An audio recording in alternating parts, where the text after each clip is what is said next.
হ্যাঁ, প্রথমত খালেদ ভাই পার্সোনালি নেওয়ার তো এখানে সুযোগ নাই। এখানে এই ধরনের জনগুরুত্বপূর্ণ এইসব সিদ্ধান্ত সরকারের সর্বোচ্চ পর্যায় থেকেই আসে, এবং এইখানে পার্সোনালি কোনো ডিসিশন নিয়ে তো আমি মানে নিজে ঝুঁকি নিতে চাইবো না। তো এই বিষয়ে সিদ্ধান্ত উপদেষ্টা পরিষদ এবং ফর্মালি ইনফর্মালি উপদেষ্টা পরিষদ থেকেই মানে হয়েছে, এবং তখন আইনি জটিলতা ছিল অনেকগুলো, যেটা আপনিও জানেন। এবং তখন এই যেহেতু আমি মন্ত্রণালয়ের দায়িত্ব অন্য যে কেউ থাকলে তাকেও উপদেষ্টা পরিষদের সিদ্ধান্ত বাস্তবায়ন করতে হতো। এবং আপনি যদি ইশরাক ভাইয়েরও লাস্ট একটা প্রেস ব্রিফিং এ উনি নিজেও বলেছেন যে এটা উপদেষ্টা পরিষদের সিদ্ধান্ত, ডক্টর মোহাম্মদ ইউনূসকে ভুল বোঝানো হয়েছে, উপদেষ্টা পরিষদ ভুল বুঝাইছে। তো উনি কিন্তু নিজেও বলেছেন। তো সেই জায়গায় আমার একক স্বেচ্ছাচারী ভাবে এই ডিসিশন নেওয়ার আসলে কোনো সুযোগ নেই। ইয়াটা কোথায় আসে, মানে শাহজাহান যখন মেয়র হন তখন হাসান আরিফ ছিলেন, ইশরাক যখন মেয়র হতে পারেন নাই তখন আসিফ সাহেব ছিলেন। সেই জন্য মনে হয় যে এখানে আসিফ সাহেব কোনো কিছু করেছেন কিনা। না, এটা হাসান আরিফ স্যার হয়তো সেই সময়টার কথা আমার ঠিক মনে নেই, এটা হয়তো তিনি উপদেষ্টা পরিষদে আনেন নাই, কিংবা ওই বিষয়ে এত বেশি আইনি জটিলতাও ছিল না। তো উপদেষ্টা পরিষদে যখন যায় তখন আমার তো মানে স্টেশনের দায়িত্বে থাকা জায়গা থেকে হচ্ছে আমার ওই সিদ্ধান্তটা বাস্তবায়ন করাটা হচ্ছে আমার দায়িত্ব। এবং যেহেতু এখানে আইনি জটিলতা ছিল, একই সাথে এই সিদ্ধান্ত বাস্তবায়নের ক্ষেত্রে আমাদের আসিফ নজরুল স্যারও সহযোগিতা করছেন, অ্যাটর্নি জেনারেলও এইটার ক্ষেত্রে আইনি পরামর্শ দিয়েছেন আমাদেরকে। তো এটা যে এককভাবে আসিফ মাহমুদের, এটা রাজনৈতিক কারণে অনেক সময় বলা হয়ে থাকে, রাজনৈতিক প্রতিপক্ষ আমাকে অনেকে মনে করতে পারেন তারা সেভাবে অ্যাটাক করতে পারেন, কিন্তু শেষ পর্যন্ত তো ইয়া ভাই ইশরাক ভাই নিজেও বলেছেন যে এটা উপদেষ্টা পরিষদের আসলে সিদ্ধান্ত। আমারও মনে হয় যে এটা উপদেষ্টা পরিষদের সিদ্ধান্ত। কিন্তু এখানে আবার একটা কথা আসে যে উত্তর ঢাকায় আপনি প্রশাসক নিয়োগ দিয়েছেন সম্পূর্ণ আপনার একক সিদ্ধান্তে।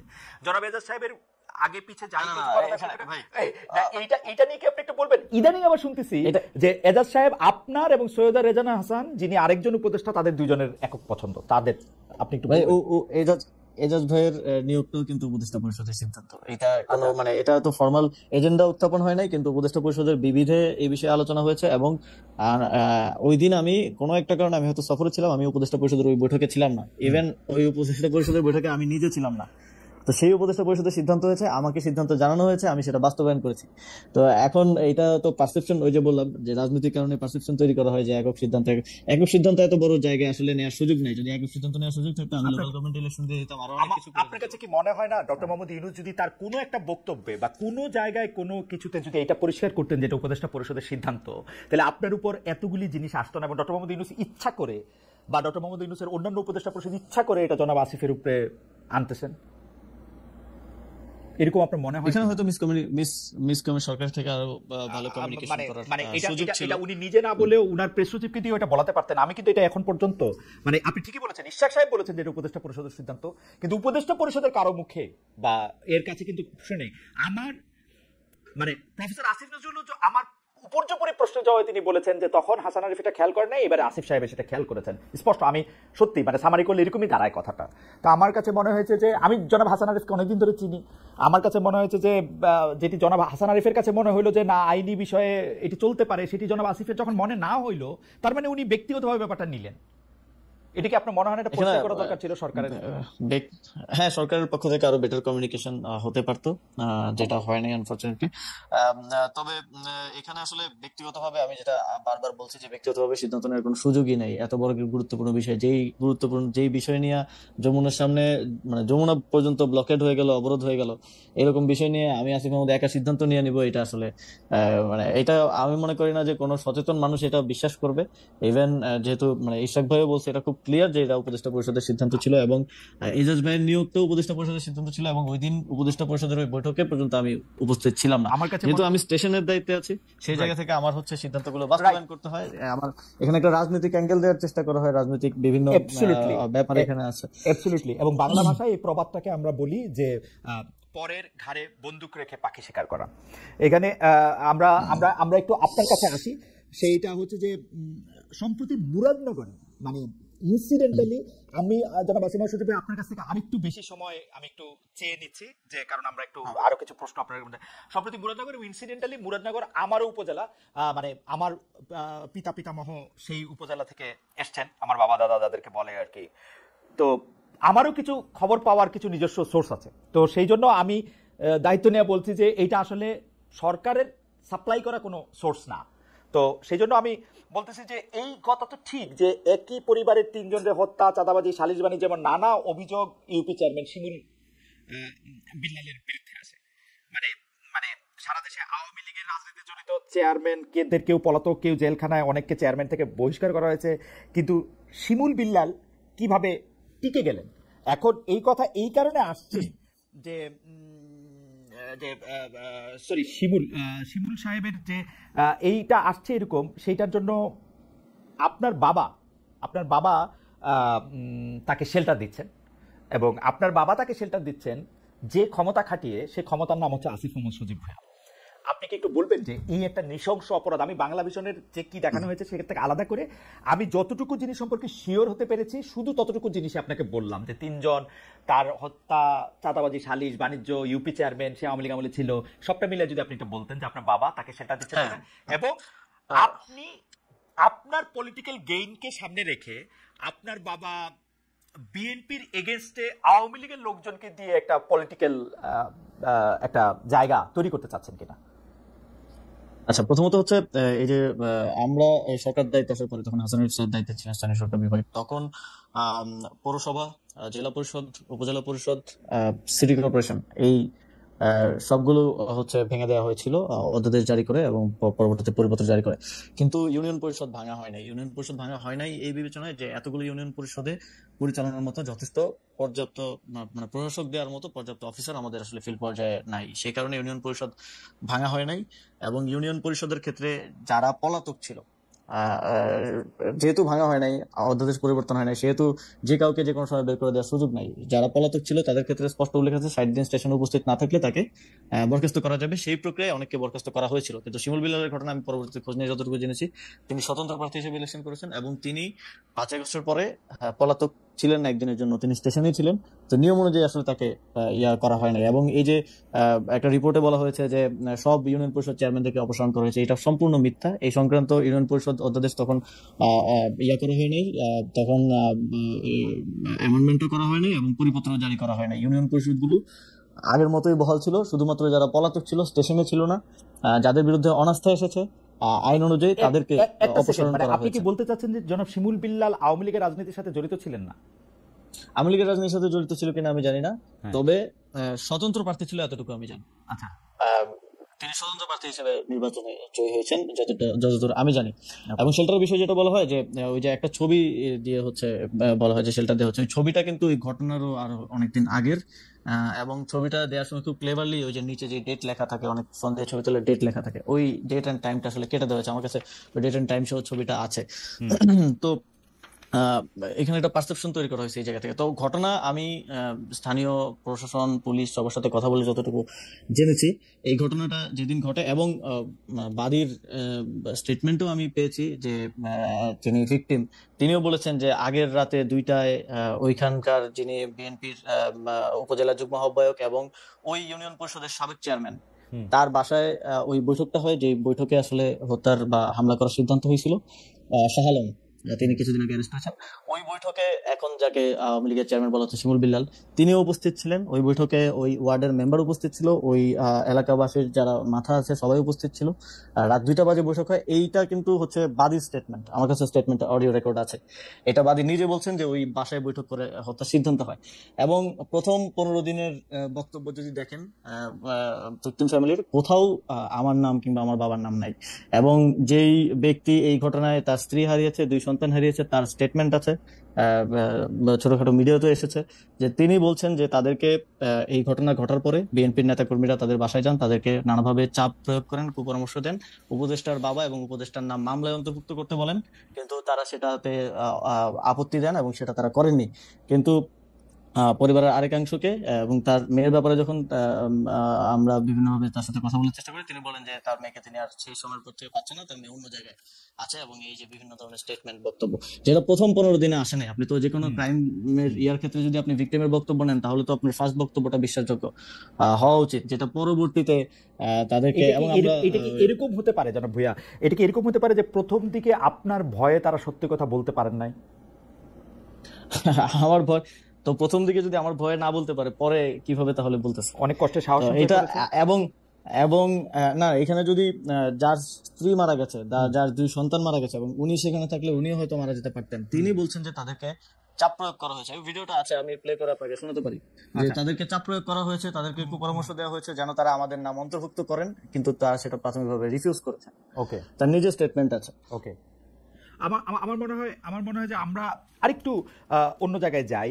যে সম্প্রতি আপনার বাবা বিল্লাল হোসেনের বিষয়ে আরেকটা অভিযোগ এসেছিল, যেটা আপনি আসলে স্বীকার করেছেন, যে একটা ঠিকাদারি লাইসেন্স হওয়ার পর আপনি এটা বিব্রত হয়েছিলেন। আপনি বলেছিলেন যে সেটি আসলে একটি ভুল এবং এটি প্রত্যাহার করা হয়েছিল এবং তার এটিকে নিষেধ করা হয়েছে। কিন্তু আমরা দেখেছি যে একটা স্কুলের সহকারী প্রধান শিক্ষকের এক উপর অত্যাচার, যেটি আসলে তাকে বিবস্ত্র করে অমানবিক নির্যাতন চালানোর কথা, তিনি এই অভিযোগ করেছিলেন যে বিল্লাল হোসেনকে 2014 সালে বহিষ্কার করা হলে তখন আমি ভারপ্রাপ্ত প্রধান শিক্ষক হয়েছিলাম, সেটাই বিল্লাল হোসেন অর্থাৎ আপনার পিতা, সেটাই তার আসলে এই মানে প্রতিশোধ নেয়ার কারণ। এইটা সম্পর্কে আপনি একটু কিছু বলবেন যে এটা বিষয়টা কি? ভাই, প্রথমত ওই রিপোর্টে তো খুব সুন্দর করে দেখানো হয়েছে, কান্নাকাটি সহ ইমোশন দিয়ে করা হয়েছে। তো আমার কাছে এখানে পেপারেই আছে যে এই যে বহিষ্কারের কথা যেটা বলা হচ্ছে, এটা হচ্ছে বাবার স্বাক্ষর নকল করে, এবং হাইকোর্টের ভার্ডিক্ট আছে যে স্বাক্ষরটা নকলকৃত, এটা টেকনিক্যাল অ্যাসেসমেন্ট করে ভার্ডিক্ট দেওয়া হয়েছে। স্বাক্ষর নকল করে একটা পদত্যাগ পত্র, মানে অব্যাহতি পত্র, যে উন্নত চাকরি হয়েছে বিধায় হচ্ছে যে প্রধান শিক্ষকের পদে অব্যাহতি এবং ছাড়পত্র প্রসঙ্গে এই যে আমার কাছে এটা আছে, যে স্বাক্ষর নকল করে উনাকে আসলে বহিষ্কার করা হয়েছে, যদি সেখানে বলা হয়েছে যে অর্থ আত্মসাতের কারণে বহিষ্কার করা হয়েছে। আমার কাছে হাইকোর্টের এখানে ভার্ডিক্ট আছে এবং শিক্ষা বোর্ডের ভার্ডিক্ট আছে। এটা ওই সময় তো আর আমি উপদেষ্টা ছিলাম না, যে ওই সময়ের ভার্ডিক্ট আছে যে এটা স্বাক্ষর নকল করে তাকে তার পদ থেকে সরানো হয়েছে, এবং এটা তখনকার সহকারী প্রধান শিক্ষক হওয়ার জন্য এবং তখনকার ম্যানেজিং কমিটির সভাপতি তার কিছু কথা না শোনার জন্য এই ষড়যন্ত্রটা তখন করা হয়েছে।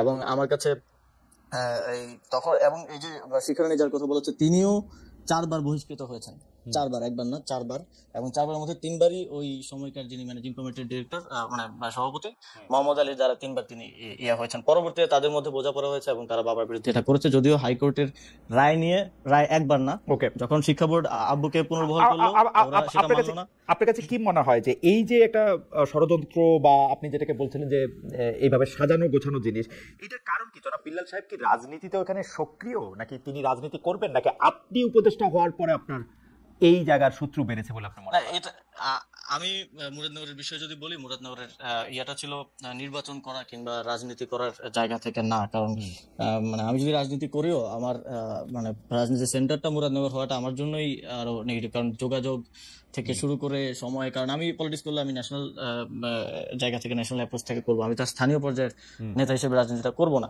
তো সেই জায়গা থেকে আমার জন্য তো ঢাকা সুইটেবল পজিশন। তো আমি মুরাদনগরে মূলত আমার ইয়া ছিল যে, আপনি জানেন যে বিগত আওয়ামী লীগের সময়ে কুমিল্লার যেই অঞ্চলগুলো বিশেষ করে বিরোধী পক্ষের বিএনপি বা জামাত অধ্যুষিত, সেই অঞ্চলগুলোতে উন্নয়ন কার্যক্রম হয় নাই বললেই চলে।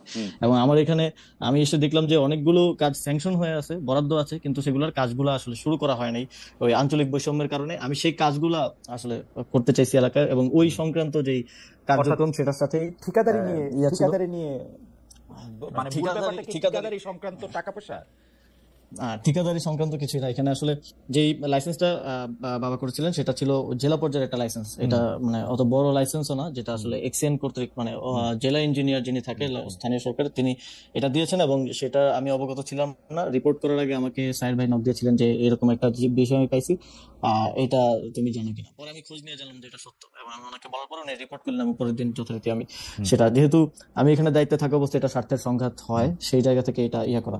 কিন্তু এটা যদি আমার বাবা না হয় অন্য যে কেউ করার, তো এটা তার মানে স্বাধীনতা আছে, যে কোনো ব্যক্তি হিসেবে তো ব্যবসা করার স্বাধীনতা আছে, কিন্তু আমি এখানে দায়িত্বে থাকা অবস্থায় এটা অবশ্যই স্বার্থের সংঘাত। যদিও আমাদের দেশে কোনো এমপি মন্ত্রী স্বার্থের সংঘাতকে কোনো অপরাধ বা ইয়া হিসেবে বিবেচনা করে কিনা আমি জানি না, কারণ আপনি যদি এখনো দেখেন আপনাদের প্রধান উপদেষ্টা করেন না, তিনি গ্রামীণের নামে অনেকগুলি জিনিস নিয়েছেন যেটা উনি পরে নিলেও পারতেন, নিজে বাদ দিয়েছেন অনেকগুলা, নিশ্চয়ই আপনার সেটা ভিন্ন প্রসঙ্গ।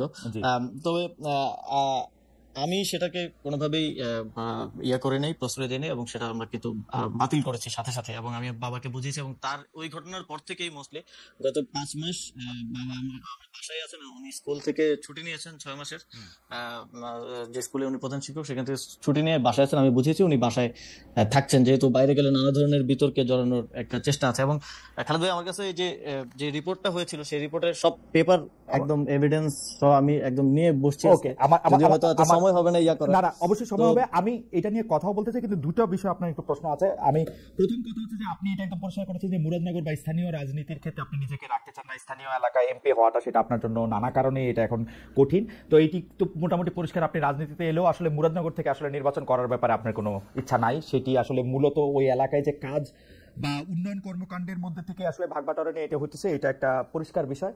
দ্বিতীয় জিনিসটা, আপনি যেভাবে বলতেছেন এবং যে এভিডেন্সগুলো এখন আপনার হাতে আছে, সেই ক্ষেত্রে আপনি এটা আদালতে ট্রাই করবেন কিনা, যেসব অভিযোগগুলি করা হয়েছে আপনার বিরুদ্ধে বা যারা আপনার বিরুদ্ধে অভিযোগ করেছেন, যারা আপনার বাবার বিরুদ্ধে অভিযোগ করেছেন, ব্যাপারটা আপনি আদালতে তুলবেন কিনা? হ্যাঁ, প্রথমত কেউ লিগ্যাল কোনো অভিযোগ তো করেন নাই, এখানে ডিফেমেশন করা হয়েছে এবং এক ধরনের পারসেপশন তৈরি করা হয়েছে, সোশ্যাল জাস্টিস হয়েছে আর কি, এক ধরনের আপনি ডিফেমেশন শুট করবেন কিনা, মানে এর চেয়েও অনেক ছোট কারণে অনেক মানুষ ডিফেমেশন শুট করে।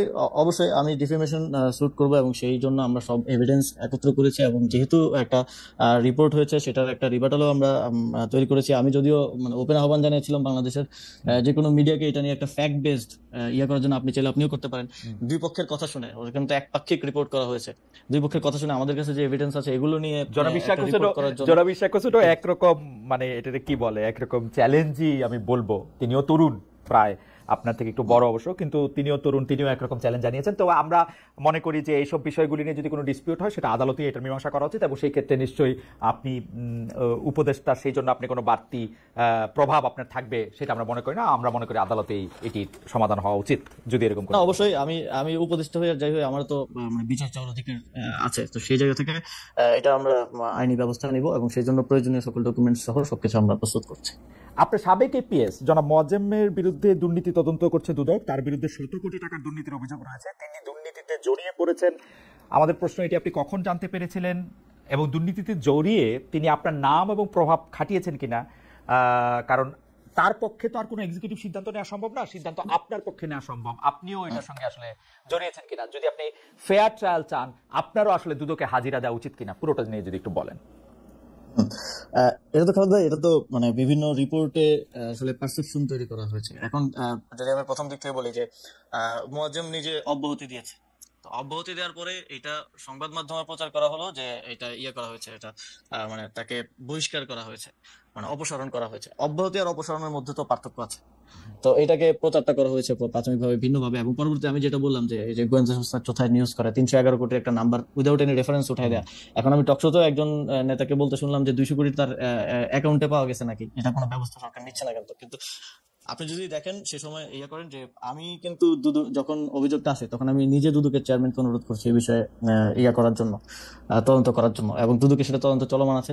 সর্বশেষ আমার খোঁজ নেওয়ার যখন সুযোগ হয়েছে তখন আমি যতদূর জেনেছি যে কোনো প্রকার দুদক সাধারণত কি দেখে থাকে, কোনো নতুন সম্পত্তি ক্রয়, ব্যাংক অ্যাকাউন্ট, মানি লন্ডারিং, এই বিষয়গুলো আছে কিনা, এই ধরনের কোনো প্রকার প্রমাণ তারা পান নাই। একটা জিনিস পেয়েছেন, সেটা হচ্ছে মোয়াজ্জেমের ভাইয়ের বড় ভাইয়ের ব্যাংক অ্যাকাউন্টে ১৪ লাখ টাকা একবার ঢুকছে, আবার বের করা হয়েছে, এবং সেটার ব্যাপারে আমি পরে জানতে চাই, আমি যতটুকু জানতে পেরেছি যে সেটা ওর মায়ের চিকিৎসার জন্য কোন একটা ভিসা ইস্যুর জন্য হচ্ছে অ্যাকাউন্টের টাকা দেখাতে হয়, এই জন্য কারো থেকে ধার নিয়ে সেটা ঢোকানো হয়েছিল এবং পরবর্তীতে বের করে আবার পরিশোধ করা হয়েছে। তো এটা আমারও দায় বর্তায় যে এটা খোঁজ নেওয়া, যে আমার ক্ষমতার অপব্যবহার করে কেউ দুর্নীতি করছে কিনা। সেই জায়গা থেকে কিন্তু দুদককে আপনি মোহন ভাইকে জিজ্ঞেস করতে পারেন, আমি নিজে ওনাকে ফোন করে বলেছি যে আপনি ইয়া করেন, এবং আমি গোয়েন্দা সংস্থা এনএসআই ডিজিএফআই দুইটাকেই বলছি যে আপনারা এটা নিয়ে অনুসন্ধান করেন, করে আমাকে জানান যে কোথায় আসলে দুর্নীতি হয়েছে। কিন্তু সেরকম কিছু আমরা এখন পর্যন্ত পাই নাই, সেরকম কিছু দুদকেও পেয়েছে বলে আমি সর্বশেষ আপডেট জানি না। অবশ্যই সেটা যেহেতু তদন্ত চলমান আছে, সেটার বিষয়ে রিপোর্ট পাওয়া যাবে, সবাই দেখবে। কিন্তু এটা এই যে রিপোর্ট করে সমানে বিভিন্ন জায়গায় মিম বানিয়ে বা ফেসবুক পোস্টে একটা পারসেপশন যে তৈরি করা হলো যে এপিএস দুর্নীতি করছে মানে উপদেষ্টাও দুর্নীতি করছে। আজ পর্যন্ত দেখেন আমাদের এত সার্ভেলেন্স হয়, এত কিছু লিক হয়, এত মানে ভিডিও চলে যায়, এটা চলে যায়, ওটা চলে যায়, আজ পর্যন্ত আপনার কি মনে হয় না যেরকম কিছু করলে মানে ইয়ার দুর্নীতির প্রমাণ কিংবা দুর্নীতি করে থাকলে অর্থ তো মানি ম্যানেজমেন্ট, এটার কোনো প্রমাণ সামনে আসা? আমার অবশ্যই মনে হয় ভালো প্রশ্ন করছেন আসিফ।